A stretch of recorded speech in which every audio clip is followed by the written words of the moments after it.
اللهم صل وسلم وبارك على سيدنا محمد وعلى آل سيدنا محمد عليه أفضل الصلاة والسلام. صباح الخير وصباح الهنا وصباح كل حاجة حلوة على عينيكم. النهاردة هعمل صاج. هنطلع منه ما شاء الله كذا حاجة. هنطلع منه كبات، هنطلع منه طواجن، هنطلع منه كمان تورته ما شاء الله، يعني حاجة كده جميلة ما شاء الله. تعالوا بقى نشوف انا حطيت ايه والمقادير ايه، واحدة واحدة كده مع بعض. انا هنا معايا كوبايتين دقيق، حطيتهم، خدت منهم معلقة رجعتها تاني مكانها، وحطيت مكان المعلقة كاكاو غامق اسباني اهو اللي انا حطيته. الكاكاو ده ما شاء الله غامق جدا يعني. فالمعلقة منه توازي ما شاء الله، مش تهالي 3 4 معالق من الكاكاو العادي. حطيت المعلقة وحطيت كمان معلقة الا ربع بيكنج باودر. يبقى حطيت ايه، حطيت كوبايتين الا معلقة، المعلقة دي حطيتها كاكاو.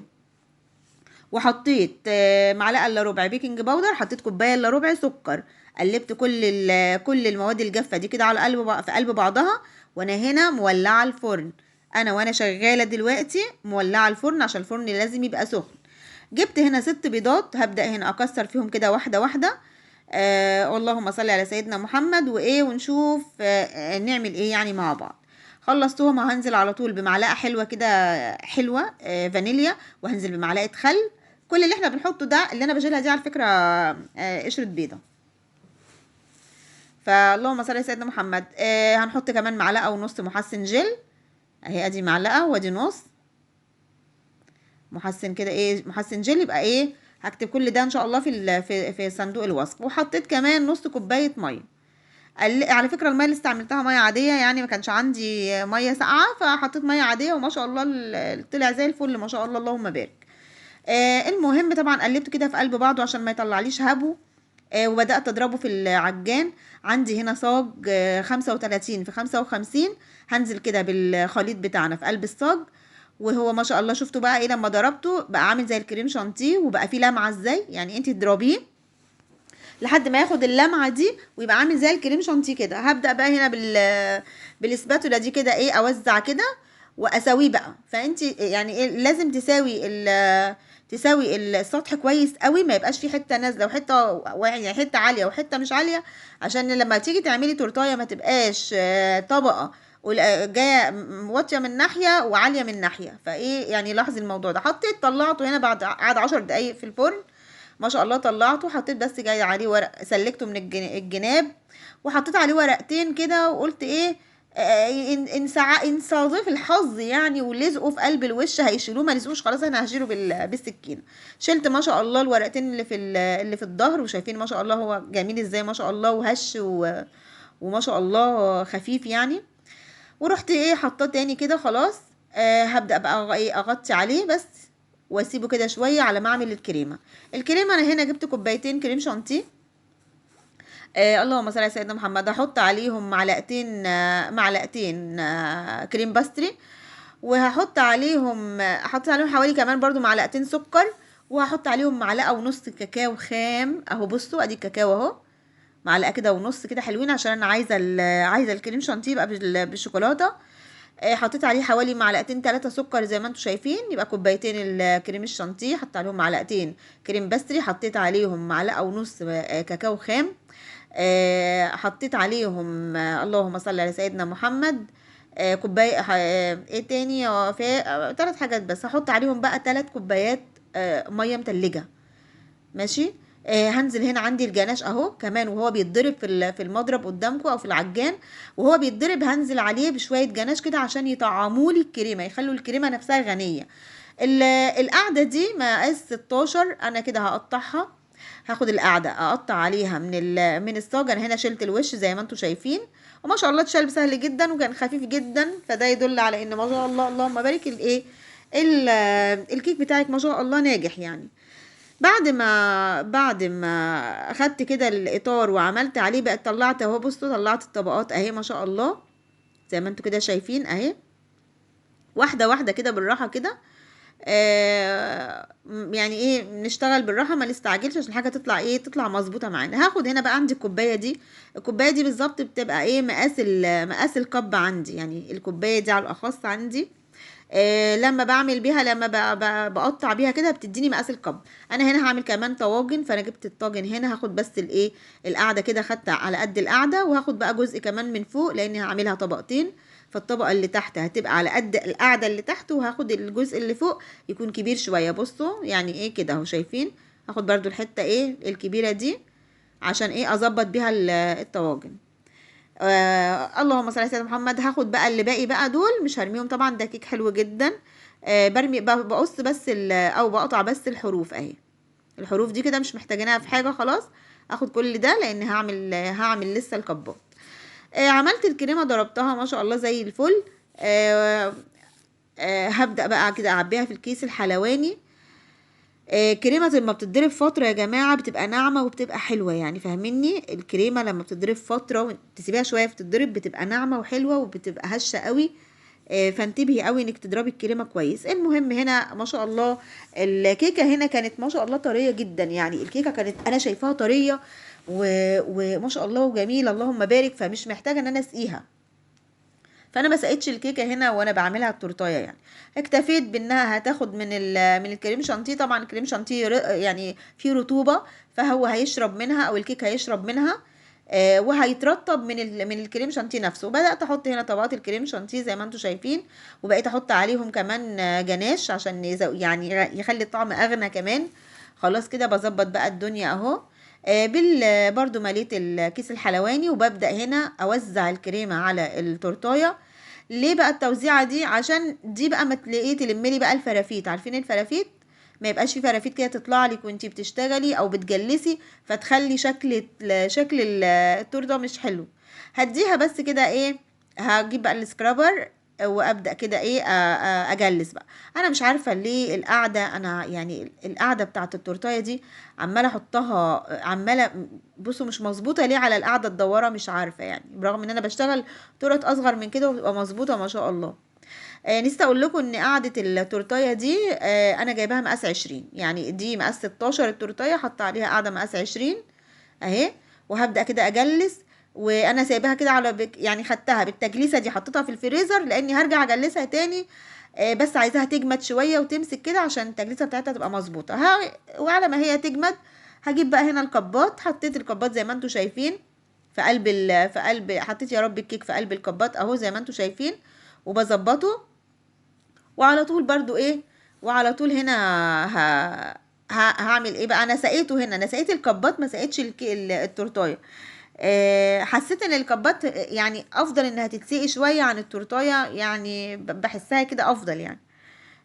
اللهم صل على سيدنا محمد. ساعتها وطبعا كلنا عارفين السيرب اللي احنا بنسقي بيه عبارة عن ايه.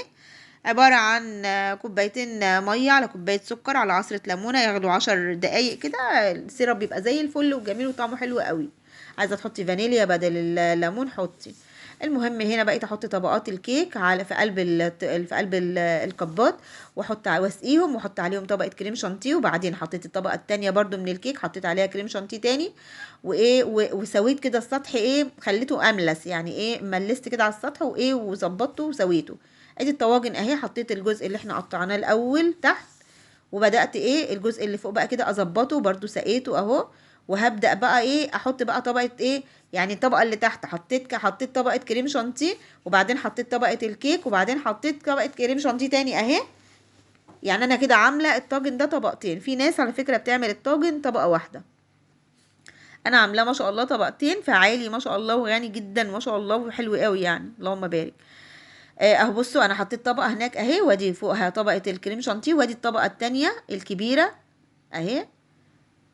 هنا بقى كده ايه بظبطها، لان طبعا ايه التقطيعه مش جايه بالظبط مدوره بالظبط، فبقى ايه بحاول ايه اظبطها عشان تبقى ايه تبقى كلها سوا واحد.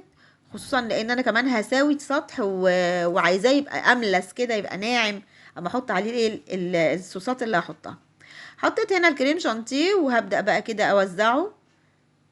انا كنت بوزعه بالمعلقه، بس بعد كده هجيب السباتولا الصغننه دي او السكرابر ده اهو، وابدا كده افرد بيه. بصوا اهو افرده، لان انا عايزاه ناعم خالص، يعني عايزه السطح ناعم خالص. طبعا لو عجبتك القناه اعملي اشتراك فيها، فعلي زر الجرس عشان اي جديد انزله على طول يوصلك اشعار بيه. بصوا هنا بقى انا جبتها ايه، هديها كمان طبقه كريمه. ليه بقى؟ عشان ايه؟ زي ما قلت لكم ان الفرافيت باينه كده، فانا ما رضيتش اجلسها كتير. قلت لا اخليها تجمد شويه عشان لما اجي اجلسها تبقى مظبوطه، ويبقى التجليس بتاعها حلو ايه، وما يبقاش فيها اي حاجه باينه يعني. هبدا كده اجلس فيها كده بالراحه. وبرده مش عارفه ليه عماله تجري من على القعده. بصوا ما شاء الله بدات تبقى ناعمه اهي، واحده واحده كده، واللي حته اللي فيها حاجه اظبطها. هجيب بقى السكرابر المشرشر واروح على طول ايه اشتغل بيه بقى. هديله بقى ايه الشرشره بتاعتها دي، واساوي كده من فوق. طبعا عندي الجناش انا بعمله بالحليب. عباره عن ايه الجناش يا جماعه؟ عباره عن الشوكولاته وحليب. انا ما بحطش على الحليب على الشوكولاته ميه خالص. يعني بقى ايه، بس مقاديرها ايه؟ بعمل مثلا 200 جرام شوكولاته، بعمل عليهم 100 جرام حليب.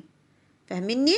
100 جرام حليب، وبعدين اسخن الحليب كويس قوي او اغليه، وبعدين اروح منزله بالشوكولاته واقلب اقلب اقلب. لقيتها لسه اروح حطها على النار تاني، وايه بالراحه كده من فوق النار. ما تحطيهاش على النار مباشر عشان ما تلاقيش الشوكولاته راحت لازقلك في قلب الايه، في قلب ارضيه الكسرونه اللي انت بتعملي فيها او الحاجه اللي بتشتغلي فيها. جبت هنا بقى كيس حلواني وحطيت فيه الجناش، وبدات اوزعه على التورتايه كده. بصوا ما شاء الله اللهم بارك، شايفين لمعه الجناش عامله ازاي؟ اللهم بارك، تحفه بجد. يعني لمعه الجناش دي حلوه قوي اهي ما شاء الله. هدخل بقى ايه، همسح بقى كده القعده، واحطها بقى ايه، حطيتها شويه في الفريزر شويه كده، قلت ايه تمسك حالها شويه عشان اعرف اشتغل بيها اهي. هشيل بس كل ده لان الجناش ما شاء الله عمال عمال ينزل. اللهم صل على سيدنا محمد. لسه ما حطيتش لايك؟ حطي بقى لايك. بصوا هنا بقى جبت هنا التيب بتاع البيتي فور، وبدأت هنا اعمل ايه، اعمل الوردات دي زي ما انتم شايفينها كده. وهنا بقى تحت كده هعمل ايه، هعمل الاطار اللي تحت كده برضو وردات صغننه برضو كده. والتيب اللي بشتغل فيه ده برضو نفس بتاع البيتي فور بس صغير خالص. انا جايبه منه بجميع، يعني جايبه جميع مقاساته، من المقاس الصغير خالص المقاس الكبير قوي. اللهم صل على سيدنا محمد. بصوا عملتها اهو، عملت لها اطار اهي من تحت. وبعدين جبت هنا بقى الاوريو، بدأت كده ايه واحده بين كل واحده وواحده، او بين كل روزيتا وروزيتا بقيت احط واحده ايه اوريو. ما شاء الله اللهم بارك. قولوا لي ايه شكلها روعه، شكلها روعه حقيقي. وبصوا اللمعه اللهم بارك، تحفه تحفه بجد. هنا بقى جبت نوتيلا وسيحتها كده بمعلقتين زيت، وبدأت اقلب فيها قوي، عايزاها تبقى سايله كده زي ما انتم شايفين. بصوا قوامها ده قوامها اهو، شايفينها. وجبت هنا طبعا الطواجن بقى، وجبت الكبات عشان اشتغل بيها. انا هعمل طاجن نوتيلا، وهعمل طاجن بالجناش. هبدأ هنا اوزع النوتيلا على الطاجن من فوق. وطبعا لانه ساقع فهيبقى ايه، لازم اوزعها كده بالمعلقه. النوتيلا تقيله شويه معايا، مش مخففاها قوي، فاوزعها كده بالمعلقه. وبعدين ايه اهبتها كده هبتدين لحد ما تاخد الايه الشكل اللي هو الناعم ده خالص. هنا حطيت كنت طبعا دفيت الجناش وحطيته كده يعني سبته دفيته، ما بقى سخنتوش، لا يا دوب بس ايه سال شويه لانه كان جامد. وبدأت كده انزل بيه على برضو على وش الطاجن وعلى وش الكب، وايه واوزعه كده على طول. بصوا طبعا هو بما ان الكب متلج او ساقع قوي، فاول ما احطه هيجمد ايه الجناش، هيجمد على طول معايا. هنا برضو هنا بعمل بقى الطواجن، بعمل كبات اللي هي النوتيلا اهي. برضو بوزعها بالمعلقه لانها تقيله معايا شويه، يعني انا عاملاها تقيله مش عاملاها خفيفه، فبضطر بقى كده اوزعها بالمعلقه غير الجناش عشان سخن. فسهل ان انا اوزعه من غير معلقه لانه كده كده هيجمد حالا يعني. خلاص اهو خلصتهم ما شاء الله. تعالوا بقى نجيب الايه، نجيب بقى اللهم صل على سيدنا محمد. نسيت اسمه. المهم يا رب نسيت اسمه والله. هنا معايا بندق، خلينا نقول البندق الاول. جبت بندق هنا كسرته، انا مكسراه بالسكينه كده نصين نصين، وهبدا اوزع البندق مع حبات الكريسبي. شفتوا يا جماعه؟ افتكرتها مع حبات الكريسبي البني دي اللي هي الكبيره. حطيت بقى حبات كريسبي بني، حطيت بندق، يعني انا مكسراه نصين كده وحطاه كمان.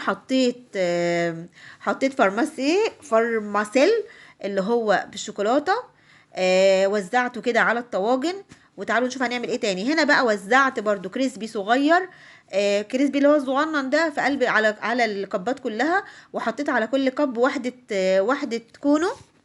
وهنا بقى هجيب برضو الاوريو وايه، واكسر كده الواحده نصين، وابدا كده ايه احط في قلب الطاجن. ما شاء الله، عايزه اقول لكم الطاجن ما شاء الله اللهم بارك غني جدا يعني. احط بقى شوكولاته بيضه كمان، هحط كمان نوتيلا، هحط كمان جناش. يعني عارفين كده، ظبطت الدنيا كده وخليته تحفه اللهم بارك. هتشوفوا بقى ايه رايكم في شكله، حلو قوي قوي. شكله اللهم بارك يفتح النفس والله بامانه يعني اللي ما بيحبش الحلويات هيحب الحلويات من بعد الشكل ده. اللهم صل على سيدنا محمد. ما خدش حاجه الصاج اللي احنا اشتغلناه، هكتب لكم المقادير بتاعته باذن الله في صندوق الوصف. وادي التورتايه اهي، قولوا لي ايه رايكم. ما شاء الله تحفه اللهم بارك. عملت من الصاج كذا حاجه اهو، شايفين عامله ازاي، شايفين قد ايه طالع من الصاج اللهم بارك ما شاء الله. قولوا لي ايه رايكم في الفيديو. اشوفكم ان شاء الله على خير وسعاده وسلامه، ومع السلامه. باي باي.